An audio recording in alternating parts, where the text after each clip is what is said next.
Assalamu alaikum. Hello everyone. Welcome back to my channel Think Big Learn Smart, and today I'm back with another video, and today the topic of my discussion is difference between capitalism and socialism. So the idea of this video came from my last video, in which I discussed about the Cold War, and in which I was talking about that it was also a war between two ideologies, capitalism and communism. So communism is also closely related to socialism, but they are two different things. I will discuss that in another video, but for today's video, let's start our today's topic. So without further ado, let's start. uh, so let's start with the introduction, and capitalism and socialism. What are these two concepts? And these are the two different ideologies that most commonly shape our today's political arena and the policies of our today's world. So capitalism is an economic and political system in which a country's trade and industry are controlled by private owners. It is a system that is controlled by people, and from them it moves on.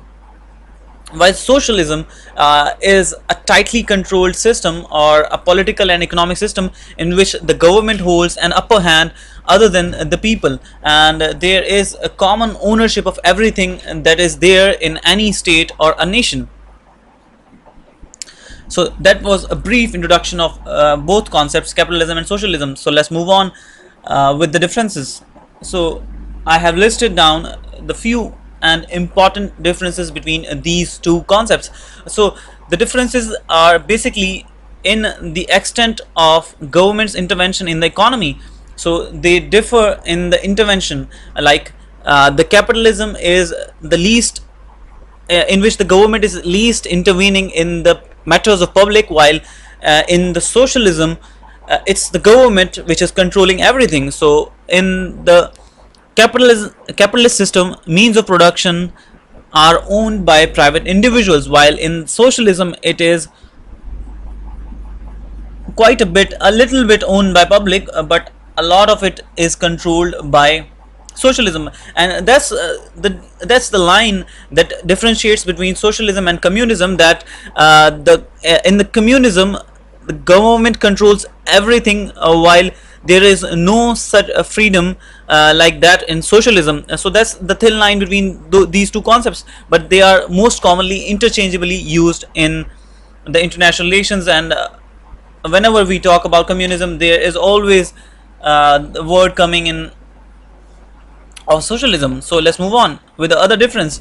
So I have also listed the political spectrum that is most commonly talked about in the media and in the news as well. And we always hear a term of left and right wing politics and all these kind of ideologies. So I thought I should list the political spectrum here, so that you can understand what does that left or right means. So in the left, following ideologies lie: communism, socialism, fascism, anarchy, theocracy.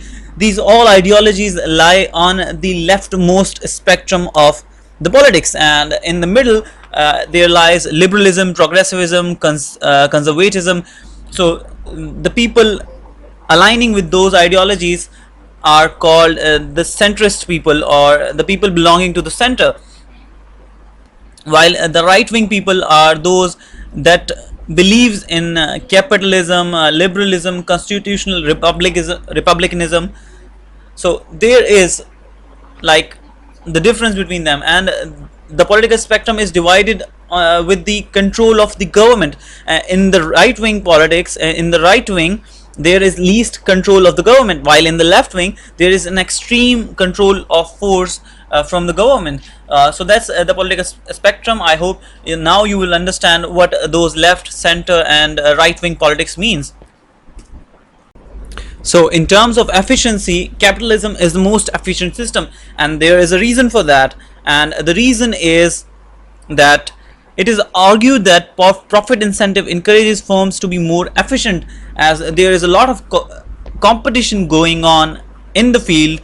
So the firms and institutions compete with each other in terms of efficiency, in terms of making their products such lucrative for the public so they can consume it. And that is why capitalism is the most efficient system, while in socialism, as the government is controlling everything and there is equality in the whole system that the government is maintaining, then there is a lack of, or I would say, incentive for increasing the production, or for doing the extra hard work to increase the output of the system. So there was a joke in the Soviet communism that they pretend us to pay and we pretend to work. So that was a famous joke in the Soviet communism. Like, people were not motivated to work as there was no incentive in doing work, and if even if they stay home and do nothing, they will get the same benefit as the person who is doing the most hard work in the system. So that's the difference of efficiency between these two systems. Now let's move on to the ownership. As I said earlier, that capitalism is based on the private ownership and individuals or companies ownership, while socialism, there is no ownership, a slight bit of ownership rather than nothing. But the government owns everything and it controls everything in a socialist or communist system.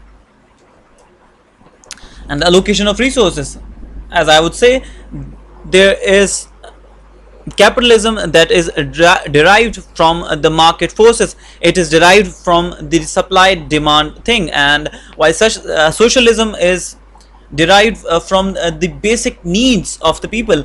Resources are allocated by the government, and the government decides what is the most important thing that is needed for every people to have in the state.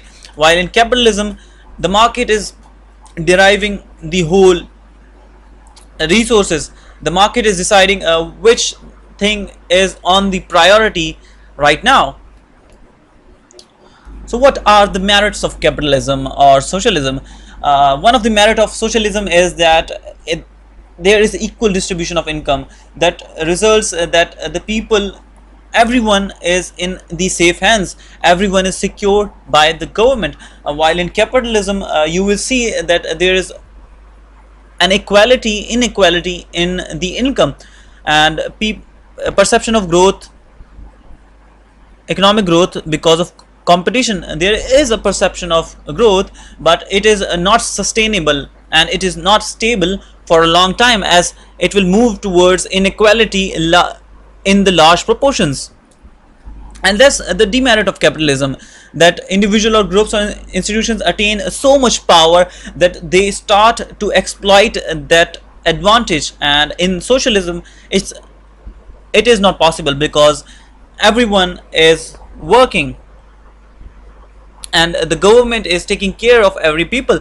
While the socialism has also its demerit, like hard work is not incentivized. Even the lazy employees are also enjoying the same benefits as the hard working ones. That's the demerit of socialism. So that was all.